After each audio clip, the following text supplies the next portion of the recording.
Hello friends, welcome to our YouTube channel speed का बादशाह सफलता एक्सप्रेस। तो दोस्तों, हम लोग न्यूमेरिकल्स एंड फिजिक्स का डिस्कशन कर रहे थे। तो आइए आज फिर से उसको आगे बढ़ाते हैं। तो हमने पहला चैप्टर यूनिट्स एंड डायमेंशंस का डिस्कशन शुरू किया था, जिसमें पहले वीडियो में क्वेश्चन नंबर 1 to 12 डिस्कशन हुआ था और आज मैं शुरू करता हूँ उससे आगे। तो चलिए देखते हैं अगला सवाल, question number 13। Question number 13 question number 13 कह रहा है कि 8 किलोग्राम 25 ग्राम एक वस्तु है जिसका द्रव्यमान है 8 किलोग्राम 25 ग्राम को 25 से गुणा करने पर क्या प्राप्त होगा। तो 8 किलोग्राम और 25 ग्राम एक वस्तु का द्रव्यमान है और इसको आपको गुणा करना है 25 से। तो 25 से गुणा करने के बाद ये कितना आएगा। तो आप गुणा करते हैं दोनों को अलग अलग। तो 25 गुना 8 ये 200 किलोग्राम हो जाएगा और फिर ये 25 गुना 25 625 ग्राम हो जाएगा। तो ऑप्शन जो है सबके सब किलोग्राम में है। तो ये तो 200 किलोग्राम हुआ। इस 625 ग्राम को किलोग्राम में बदलने के लिए आपको 625 में 1000 से डिवाइड करना पड़ेगा, तब ये किलोग्राम में हो जाएगा। तो इसका आप लिख सकते हैं 200.625 किलोग्राम, जो कि दिया गया है ऑप्शन नंबर ए। तो सो करेक्ट आंसर है ऑप्शन ए। फिर देखते हैं हम लोग अगला सवाल, क्वेश्चन नंबर 14। वेग और समय का गुणनफल प्रदान करता है। तो वेग और समय के गुणनफल से हमें कौन सी भौतिक राशि मिलती है। तो दोस्तों, सबसे पहले आप देखो वेग का फॉर्मूला क्या होता है। तो वेग होता है विस्थापन बटे समयांतराल, जो समय लिख रहे हैं। तो वेग और समय आपस में गुना होगा तो ये हो जाएगा विस्थापन। तो विस्थापन बराबर वेग गुना समय। तो वेग और समय का जो गुणनफल है, वेग और समय का गुणनफल किसके बराबर होगा, विस्थापन के बराबर होगा। विस्थापन होती है स्टार्टिंग पॉइंट से एंड पॉइंट तक की सीधी दूरी, न्यूनतम दूरी, उसको कहते हैं विस्थापन। तो विस्थापन प्राथमिक बिंदु से अंतिम बिंदु की तरफ होता है। यह एक सदिश राशि है जो कि वेग और समय के गुणनफल के बराबर होता है। तो आपका आंसर होगा ऑप्शन बी, जो कि दिया गया किस ऑप्शन में, बी में। Next question 15। दाब की एसआई इकाई है। दाब, प्रेशर की एसआई इकाई क्या होती है। तो एसआई इकाई प्रेशर की जानने के लिए आपको फॉर्मूला पता होना चाहिए। प्रेशर, जो कि हिंदी में दाब कहते हैं, तो दाब बराबर बल बटा क्षेत्रफल, फोर्स बाय एरिया, बल बटा क्षेत्रफल। अब इसकी एसआई इकाई क्या होगी। तो एसआई इकाई जानने के लिए फॉर्मूला में जो जो भी भौतिक राशि उन सब का एसआई इकाई लिख दीजिए।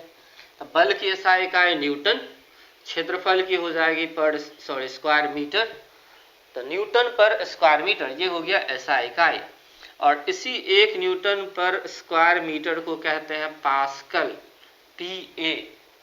पीए मतलब पास्कल। तो प्रेशर की, दाब की एसआई इकाई होगी पास्कल, जो कि दिया गया किस ऑप्शन में, option A.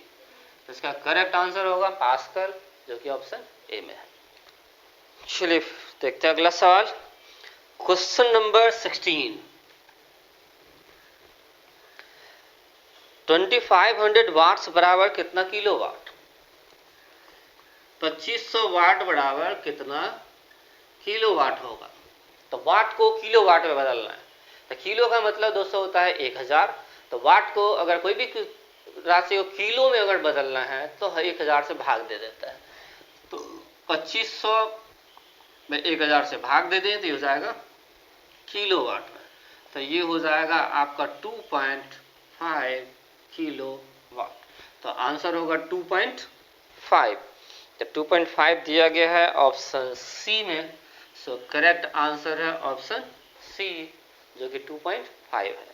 Next question, problem number 17।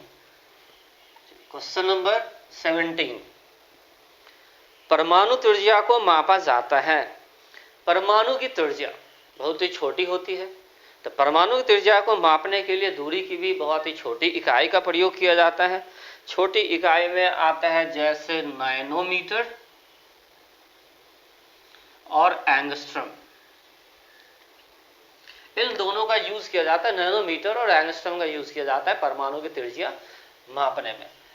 एक नैनोमीटर का मतलब होता है 10⁻⁻⁹ मीटर और एक एंगस्ट्रम का मतलब होता है 10⁻⁻10 मीटर।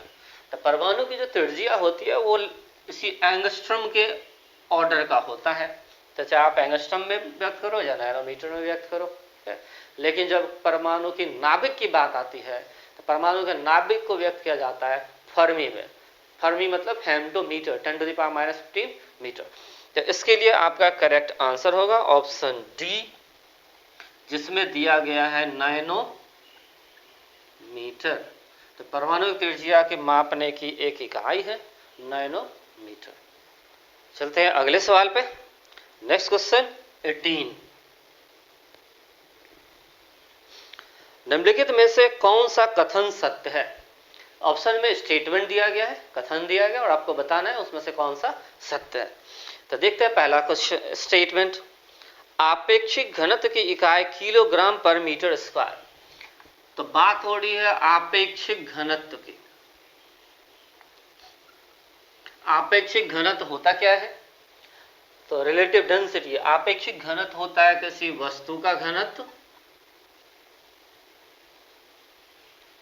बटा 4 डिग्री सेल्सियस पर जल का घनत्व। तो ये है आपेक्षिक घनत्व। तो आपेक्षिक घनत्व दो घनत्व का अनुपात है, इसलिए आपेक्षिक घनत्व की कोई मात्रक नहीं होती है। तो आपेक्षिक घनत्व मात्रकहीन और विमाहीन होती है। तो पहला स्टेटमेंट कह रहा है आपेक्षिक घनत्व की इकाई किलोग्राम प्रति मीटर स्क्वायर है, तो ए जो है वो गलत है। ऑप्शन बी, आपेक्षिक घनत्व की इकाई किलोग्राम प्रति मीटर क्यूब है, तो ये भी गलत है क्योंकि किलोग्राम पर मीटर क्यूब जो है ये घनत्व की इकाई होती है। ऑप्शन सी, आपेक्षिक घनत्व की कोई इकाई नहीं होती है, तो ऑप्शन सी जो है ये करेक्ट है क्योंकि इसमें कह रहा है आपेक्षिक घनत्व की कोई इकाई नहीं होती है। ऑप्शन डी ऑब्वियसली गलत है, इसमें कह रहा है कि आपेक्षिक घनत्व की इकाई किलोग्राम मीटर क्यूब होता है, तो डी भी गलत है। तो आपके करेक्ट आंसर होंगे ऑप्शन सी, आपेक्षिक घनत्व की कोई इकाई नहीं होती है। नेक्स्ट क्वेश्चन देखते हैं, क्वेश्चन नंबर 19, कूलम्ब किसका एसआई इकाई है? कूलम्ब किस भौतिक राशि की एसआई इकाई है? तो ऑप्शन ए है प्रतिरोध। तो प्रतिरोध की एसआई इकाई होती है ओम। ऑप्शन बी है विद्युत आवेश।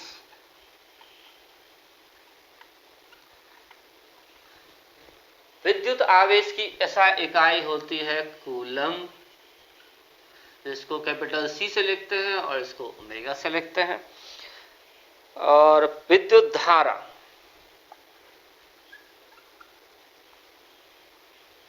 तो विद्युत धारा आवेश के प्रवाह की दर को विद्युत धारा कहते हैं। तो विद्युत धारा की एसआई इकाई होती है एम्पियर। इसको लिखते हैं AMPERD कैपिटल ए। और नेक्स्ट ऑप्शन है विभवांतर, पोटेंशियल डिफरेंस। तो इसी की एसआई इकाई होती है वोल्ट, जिसको लिखते हैं कैपिटल वी से। तो आपसे पूछा गया किसकी एसआई इकाई है, डैश की एसआई इकाई वोल्ट है, तो विभवांतर की एसआई इकाई वोल्ट है। तो करेक्ट आंसर है डी, विभवांतर की एसआई इकाई वोल्ट होती है। चलिए देखते हैं अगला सवाल, क्वेश्चन नंबर 20 हो चुका है। तो देखते हैं हम लोग तब अगला सवाल, question number 21। Question number 21, 1 Newton बराबर, 1 न्यूटन किसके बराबर होता है, किसके इक्वल होता है? तो न्यूटन के गति के दूसरे नियम से F बराबर होता है ma। तब बल की एसआई मात्रक न्यूटन, m की जो कि द्रव्यमान है उसका होता है किलोग्राम, a त्वरण है जिसकी एसआई मात्रक मीटर पर सेकेंड स्क्वायर होती है। तो इस तरह से अगर देखा जाए तो 1 न्यूटन का मतलब है 1 किलोग्राम मीटर पर सेकेंड स्क्वायर। तो ये दिया गया है आपके ऑप्शन बी में 1 किलोग्राम मीटर प्रति second square. So correct answer is option B, right. तो बल की एसआई इकाई न्यूटन है, जबकि सीजीएस इकाई डाइन होती है। तो देखते हैं अगला सवाल, क्वेश्चन नंबर 22। 4.2 किलोवाट आवर बराबर 4.2 किलोवाट आवर, ये कितना जूल होगा? तो सबसे पहले आपको पता होना चाहिए कि 1 किलोवाट आवर कितना जूल होता है। तो 1 किलोवाट आवर बराबर ये होता है 36 गुना 10 टू द पावर 5 जूल। ठीक है, 1 किलोवाट आवर होता है 36 गुना 10 टू द पावर 5 जूल। तो इसलिए 4.2 किलोवाट आवर, तो 4.2 गुना 36 into 10 to the power 5 joule होगा, राइट। अब इसको मल्टीप्लाई करना होगा 4.2 इंटू 36, तो 4.2 और 36 को मल्टीप्लाई कर ले,